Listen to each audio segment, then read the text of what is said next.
Hi అండి. ఈరోజు మన ఛానల్లో నేను చూపించబోయేది ఏంటి అంటే జీరా రైస్ అండి. ఎంత టేస్ట్గా ఉంటుందంటే అంత బాగుంటుంది అనమాట. చాలా సింపుల్గా కూడా చేసుకోవచ్చు. దీనికైతే ముందుగా నెయ్యి తీసుకోవాలండి, నూనెతో చేసుకోకూడదు. జీరా రైస్ మనం తీసుకున్న రైస్ క్వాంటిటీని బట్టి నెయ్యి తీసుకోవాలండి. నేనైతే ఒక చిన్న గ్లాసుడు రైస్ అయితే ఉడకబెట్టి పక్కన పెట్టి ఉంచాను. నేను మామూలు రైసే తీసుకున్నానండి. సన్నగా తరిగిన పచ్చిమిరకాయలు వేసుకున్నాను, జీడిపప్పు వేసుకున్నాను. మనకి కారం క్వాంటిటీ పచ్చిమిరకాయలతోటే వస్తుందండి. జీలకర్ర ఒక 2 టీ స్పూన్లు పైనే వేసానండి. ఎందుకంటే మనం చేసుకునేది జీరా రైస్ కదా, జీరా ఎక్కువ వేసుకుంటే టేస్ట్ బాగుంటుంది. అలా అని మరీ ఓవర్గా వేసుకోకూడదండి, మన రైస్కి తగినంత వేసుకోవాలి. కరివేపాకు కూడా యాడ్ చేశానండి.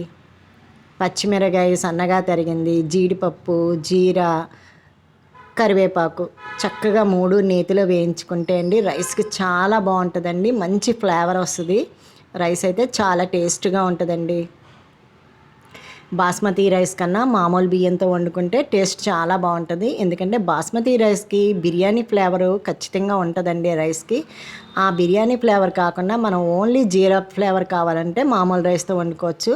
నేను ఇప్పుడు చిన్న చిటికెడు సాల్ట్ వేసాను కదా, ఆ సాల్ట్ ఎందుకు అంటే పచ్చిమిరకాయలకి పడుతుందని చెప్పి సాల్ట్ వేసానండి. పచ్చిమిరకాయ బాగుంటుందండి అలా సాల్ట్ వేస్తే. ఇప్పుడు నేను ఉడకబెట్టిన రైస్ అయితే తీసుకున్నాను. ఒక గ్లాసు రైస్ అండి ఇది.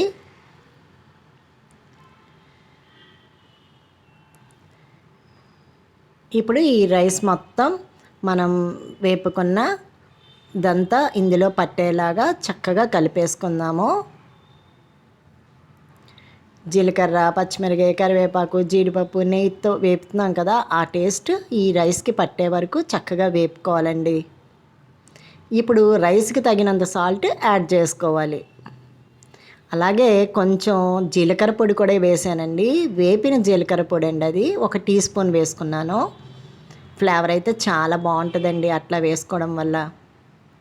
మనకి చక్కగా హెల్త్కి చాలా బాగుంటుంది. Easy recipe. ఇంట్లో కూరగాయలు ఏమీ లేనప్పుడు ఇలా చేసి పెట్టండి, ఎవరైనా వచ్చినప్పుడు చాలా టేస్ట్గా తింటారు.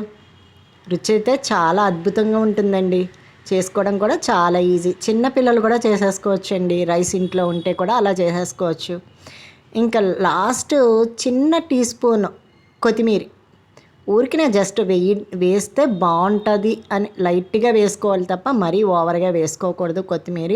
ఎందుకంటే మనకి జీరా ఫ్లేవర్ ముఖ్యం కదా, అందుకనమాట. అంతేనండి, చాలా సింపుల్. ఇప్పుడైతే నేను సర్వింగ్ బౌల్లోకి తీసేస్తున్నాను. చాలా సింపుల్గా చేసుకోవచ్చండి ఈ రైస్. టేస్ట్ అయితే చాలా బాగుంటుంది. చాలా ఈజీగా చక్కగా మంచి హెల్త్కి కావాల్సిన రెసిపీ ఇది. నా వీడియో కనుక మీకు నచ్చితే లైక్ చేయండి, షేర్ చేయండి, సబ్స్క్రైబ్ చేయండి. థ్యాంక్స్ అండి.